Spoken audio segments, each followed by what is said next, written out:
Hello students, આજે આપણે સંસ્કૃત વિષયમાં છઠ્ઠું પ્રકરણ શરૂ કરવા જઈ રહ્યા છે અને છઠ્ઠા પ્રકરણનું શીર્ષક છે કાષ્ઠખંડઃ. કાષ્ઠખંડઃ એટલે લાકડાનો ટુકડો. કાષ્ઠ એટલે લાકડું અને ખંડઃ એટલે ટુકડો. તો પાઠનું શીર્ષક છે કાષ્ઠખંડઃ એટલે લાકડાનો ટુકડો. પ્રસ્તાવનાથી શરૂ કરીએ. પ્રાચીન ભારતીય શિક્ષણ પ્રણાલીમાં ગુરુ શિષ્યનું સાન્નિધ્ય મહત્ત્વનું હતું. ગુરુકુળમાં નિવાસ કરીને વિદ્યાભ્યાસ કરવાની પરંપરાને કારણે આખો દિવસ બંનેનો સાથ રહેતો. તેથી ગમે તે ઘડીએ અને ગમે તે સ્થળે ગુરુ પોતાના શિષ્યને જ્ઞાન પીરસવાનું રાખતા. આ કારણે નિયત અભ્યાસક્રમનો પાઠ ભણવાની સાથે સાથે ક્યારેક સાહજિક રીતે અને ક્યારેક આકસ્મિક રીતે પણ શિષ્યને જ્ઞાન પ્રાપ્ત કરવાનો અવસર મળતો. આ પરંપરા આજે પણ પ્રાચીન પદ્ધતિથી સંસ્કૃતનું અધ્યયન અધ્યાપન કરાવતી પાઠશાળાઓમાં અને ગુરુકુળોમાં સચવાયેલી છે. આવો જ એક પ્રસંગ આ પાઠમાં છે. નદી કિનારે શિષ્ય સાથે ભ્રમણ કરતા ગુરુને આકસ્મિક રીતે નદીના પાણીમાં તરતો એક કાષ્ઠખંડ એટલે કે લાકડાનો ટુકડો નજરે પડે છે કે તરત જ ગુરુની પ્રજ્ઞા પોતાના શિષ્યને એક મહત્ત્વનું જ્ઞાન પીરસવા માટે સક્રિય બને છે. એ સમયે અને એ સ્થળે કોઈ ગુરુએ પોતાના શિષ્યને જે જ્ઞાન આપ્યું હતું તે આજે પણ એટલું જ પ્રસ્તુત છે. તો પ્રાચીન ભારતીય શિક્ષણ પ્રણાલી ગુરુ શિષ્યના સાનિધ્યને મહત્ત્વનું માન આપે છે. શિષ્ય ગુરુકુળમાં રહેતો અને ગુરુ પાસેથી વિદ્યાધ્યયન કરતો. ગુરુ ગમે તે સ્થળે ગમે ત્યારે પોતાના શિષ્યને જ્ઞાન પીરસતા. આથી નિયત અભ્યાસક્રમ અનુસાર પાઠ ભણવાની સાથે સાથે ક્યારેક સાહજિક રીતે અને ક્યારેક અચાનક પણ શિષ્યને જ્ઞાનાર્જન એટલે કે જ્ઞાનનું અર્જન કરવાનો અવસર મળી જતો. આ પરંપરા આજે પણ પ્રાચીન પદ્ધતિથી સંસ્કૃત ભાષાનું અધ્યયન અધ્યાપન કરાવતા વિદ્યાધામોમાં સુરક્ષિત છે. કાષ્ઠખંડ પોતાના જ જન્મકાળથી જ પાણીમાં તરવાનો ગુણ ધરાવે છે. કાષ્ઠખંડ એટલે લાકડાનો ટુકડો એ પાણીમાં તરવાનો ગુણ ધરાવે છે. સદભાગ્યે તે સમુદ્રને મળતી નદીના પાણીમાં આવી પહોંચ્યો છે. તેથી હવે આ કાષ્ઠખંડને રત્નાકર મનાતા સમુદ્રમાં પહોંચવાનું સ્વાભાવિક રીતે સૌભાગ્ય પ્રાપ્ત થવાનું છે. પણ જ્ઞાની ગુરુની દ્રષ્ટિ આ સૌભાગ્ય પ્રાપ્તિના માર્ગમાં વિઘ્નો પણ જોઈ શકે છે. આ વિઘ્નો તરફ પોતાના શિષ્યનું ધ્યાન દોરીને ગુરુ જણાવે છે કે જો આ કાષ્ઠખંડ પોતાને આ વિઘ્નોથી બચાવતો રહે તો જ તે સમુદ્રમાં પહોંચી શકે, અન્યથા નહીં. તો પ્રસ્તુત ગદ્યપાઠમાં ગુરુ શિષ્યનો આવો જ પ્રસંગ રજૂ થયો છે કે નદી તટે શિષ્ય સાથે વિહાર કરતા ગુરુને અચાનક નદીમાં એક લાકડાનો ટુકડો નજરે પડે છે. તરત જ ગુરુની પ્રજ્ઞા પોતાના શિષ્યને મહત્ત્વનું જ્ઞાન પ્રદાન કરવા સક્રિય બને છે.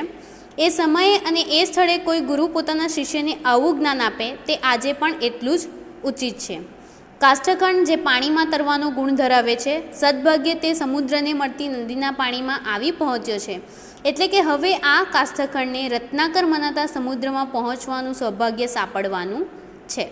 જ્ઞાની ગુરુની દ્રષ્ટિએ આ સૌભાગ્ય પ્રાપ્ત થવાના માર્ગમાં વિઘ્નો પણ આવી શકે છે. ગુરુ શિષ્યને જણાવે છે કે જો આ કાષ્ઠખંડ પોતાને વિઘ્નોથી બચાવશે તો જ સમુદ્રમાં અવશ્ય પહોંચી શકશે. માણસને કાષ્ઠખંડ તરીકે કલ્પીને ગુરુએ સરસ રૂપક ગોઠવી આપ્યું છે અને તે દ્વારા ખૂબ જ સહજ રીતે શિષ્યને ઉપદેશ આપ્યો છે.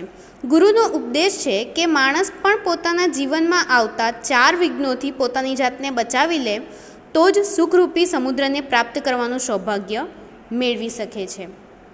તો માણસને લાકડાના ટુકડા સાથે સરખાવીને ગુરુએ અહીં સરસ રૂપક ગોઠવ્યું છે અને શિષ્યને ઉપદેશ આપ્યો છે. ગુરુ કહે છે કે જીવનમાં આવતા 4 વિઘ્નોથી જો માણસ સુરક્ષિત રહી શકે તો જ તે સુખરૂપી સમુદ્રને પ્રાપ્ત કરવાનું સદભાગ્ય પામી શકે છે. તો આની સાથે આપણે આપણો પાઠ શરૂ કરીએ. ગંગા તીરે એકઃ ગુરુ શિષ્યેણ સહ વર્તમાનઃ આસીત. ગંગા નદીને કાંઠે એક ગુરુ શિષ્ય સાથે ફરતા હતા. સ જલ પ્રવાહેણ નિયમ આનમ કંચન કાષ્ઠખંડમ દર્શયન શિષ્યમ આહ. તેમણે પાણીના પ્રવાહ વડે લઈ જવાતા કોઈ કાષ્ઠખંડ એટલે કે લાકડાના ટુકડાને બતાવતા શિષ્યને કહ્યું. શિષ્યમ આહ એટલે શિષ્યને કહ્યું, અયમ જલ પ્રવાહેણ સહ સમુદ્રમ પ્રાપ્સ્યતિ પરંતુ ગમન માર્ગે તીરે સંલગ્નતા ભારાધિક્યેન જલે નિમગ્નતા આવર્તપાતતા નદી જલ વિયોગશ્ચ એતિ ચત્વારો વિઘ્નાઃ ન ભવેયુઃ તદા એવ. આ લાકડાનો ટુકડો પાણીના પ્રવાહ સાથે સમુદ્રમાં પહોંચશે. સમુદ્રમ પ્રાપ્સ્યતિ એટલે સમુદ્રમાં પહોંચશે. પણ જવાના માર્ગમાં કિનારા પરનું જોડાણ, તીરે સંલગ્નતા એટલે કિનારા પરનું જોડાણ, ભારાધિક્યેન જલે નિમગ્નતા એટલે ભારની અધિકતાને કારણે પાણીમાં ડૂબી જવું, આવર્તપાતતા એટલે વમળમાં પડવું, નદી જલ વિયોગશ્ચ એતિ એટલે અને નદીના પાણીથી વિખૂટા પડવું, એમ ચત્વારો વિઘ્નાઃ 4 વિઘ્નો ન ભવેયુઃ તદા એવ ન હોય ત્યારે જ. આગળ ગુરુરગ્રે ઉપદિશતિ શિષ્યમ, ગુરુ શિષ્યને આગળ ઉપદેશ આપે છે. વયમ સર્વે માનવાઃ અપી કાષ્ઠખંડા ઇવ, આપણે બધા મનુષ્યો પણ કાષ્ઠખંડો જેવા જ છીએ, લાકડાના ટુકડા જેવા જ છીએ. અસ્માકમ જીવનમ એવ નદી, આપણું જીવન જ નદી છે. પરિવારઃ પ્રવાહરૂપઃ, આપણો પરિવાર એ પ્રવાહરૂપ છે. તત્ર સ્નેહરૂપમ જલમ વહતી, ત્યાં સ્નેહરૂપી જળ વહે છે.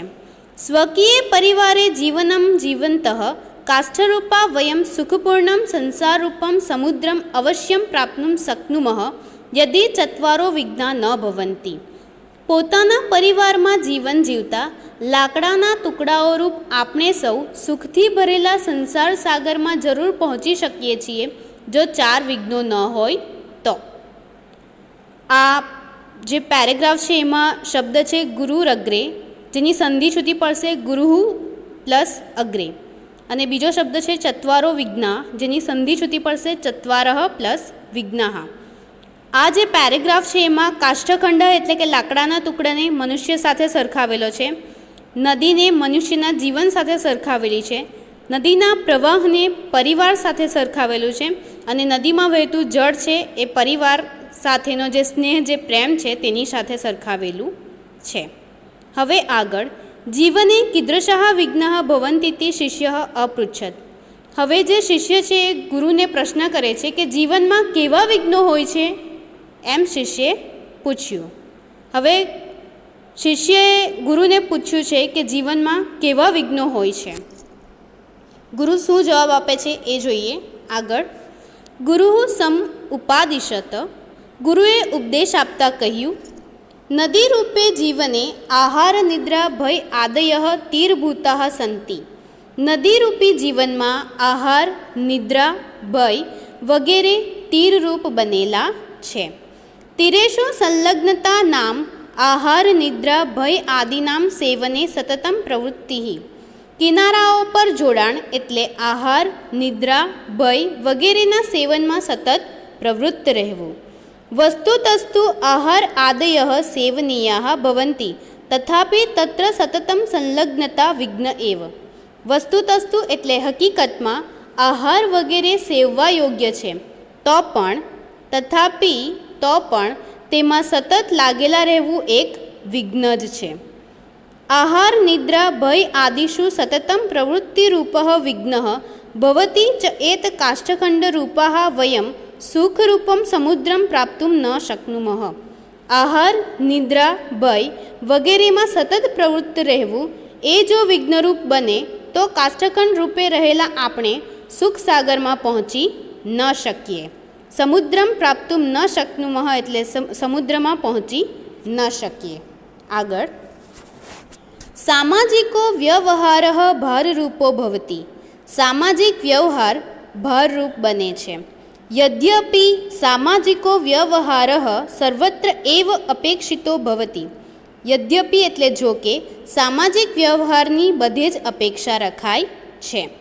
પરંતુ સહ શક્તિમ અતિક્રમ્ય ન ભવેત, પરંતુ તે શક્તિનું અતિક્રમણ કરીને ન હોવો જોઈએ. યે જનાઃ સ્વકીયાં શક્તિમ અતિક્રમ્ય સામાજિકાન વ્યવહારાન કુર્વન્તિ તે અતિભારત્વાન નિમજ્જન્તિ એવ.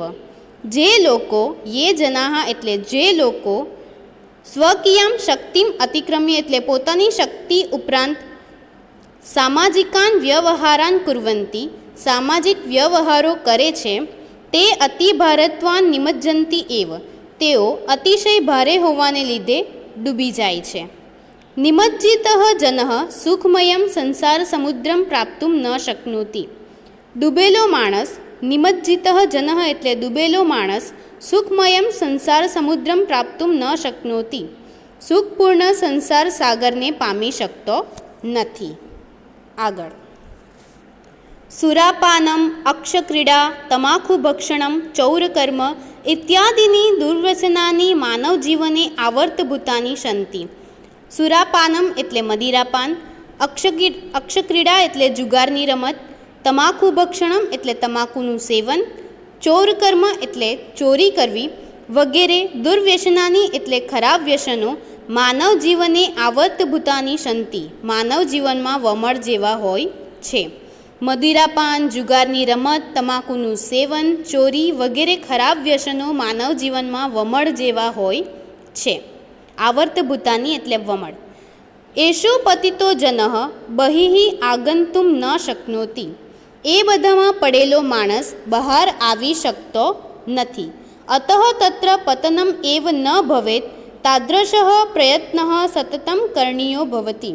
આથી તેમાં પતન જ ન થાય તેવો પ્રયત્ન સતત કરવાનો હોય છે. યે જનાઃ વ્યસનેષુ પતિતાઃ સંતિ તે તરંતઃ અપી એકસ્મિન સ્થાને પરિતઃ ભ્રમંતિ. જે માણસો વ્યસનોમાં પડેલા હોય છે તેઓ તરવા છતાં એક સ્થળે ચોમેર ફરતા રહે છે. એક સ્થાને પરિતઃ ભ્રમંતિ એટલે એક સ્થળે ચોમેર ફરતા રહે છે.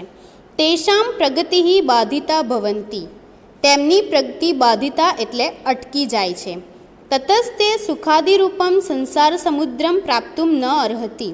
પછી તેઓ સુખાદિરૂપ સંસાર સાગરને મેળવી શકતા નથી.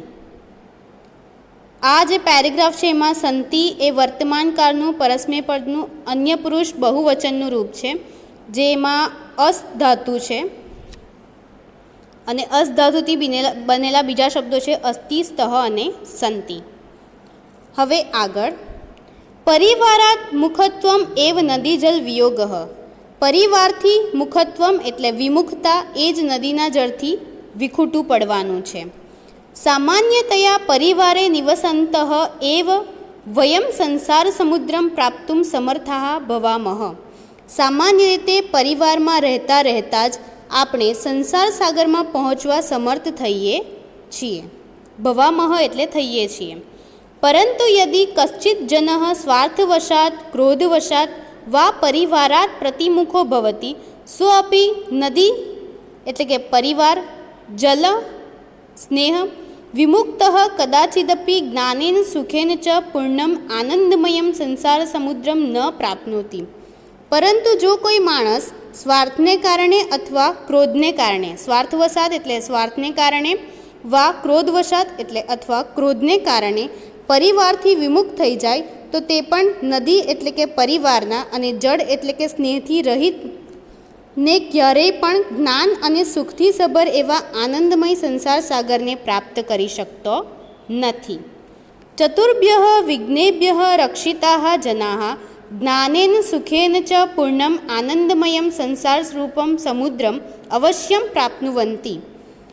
ચતુર્ભ્યઃ વિઘ્નેભ્યઃ રક્ષિતા એટલે 4 વિઘ્નોથી રક્ષાયેલા, જનાઃ એટલે મનુષ્યો, જ્ઞાનેન સુખેન ચ જ્ઞાન અને સુખથી, પૂર્ણમ એટલે પૂર્ણ, આનંદમયમ સંસારરૂપમ સમુદ્રમ અવશ્યમ પ્રાપ્નુવંતિ એવા આનંદમય સંસાર સાગરને અવશ્ય પ્રાપ્ત કરે છે. 4 વિઘ્નોથી રક્ષાયેલા મનુષ્યો જ્ઞાન અને સુખથી પૂર્ણ એવા આનંદમય સંસાર સાગરને અવશ્ય પ્રાપ્ત કરે છે. નદી કે જે પરિવાર સ્વરૂપ છે, જળ એટલે કે પરિવારનો સ્નેહ સ્વરૂપ છે, એટલે કે જેમ કાષ્ઠખંડ નદીના જળથી છૂટું પડીને સમુદ્રને પ્રાપ્ત કરી શકે તે જ રીતે મનુષ્ય પણ પરિવારના સ્નેહથી છૂટો પડીને સંસારના સુખને પ્રાપ્ત કરી શકતો નથી. જો મનુષ્ય પોતાના પરિવારની સાથે રહે, પરિવારથી છૂટો નહીં પડે તો અને તો જ એ સંસારરૂપી સુખ સમુદ્રને પ્રાપ્ત કરી શકે છે. પરંતુ જો એ પરિવારથી વિખૂટો પડી જાય તો એ સંસારના સુખને પ્રાપ્ત કરી શકતો નથી. તો આની સાથે આપણું 6થું પ્રકરણ કાષ્ઠખંડ એટલે કે લાકડાનો ટુકડો એ પૂર્ણ થાય છે. Thank you.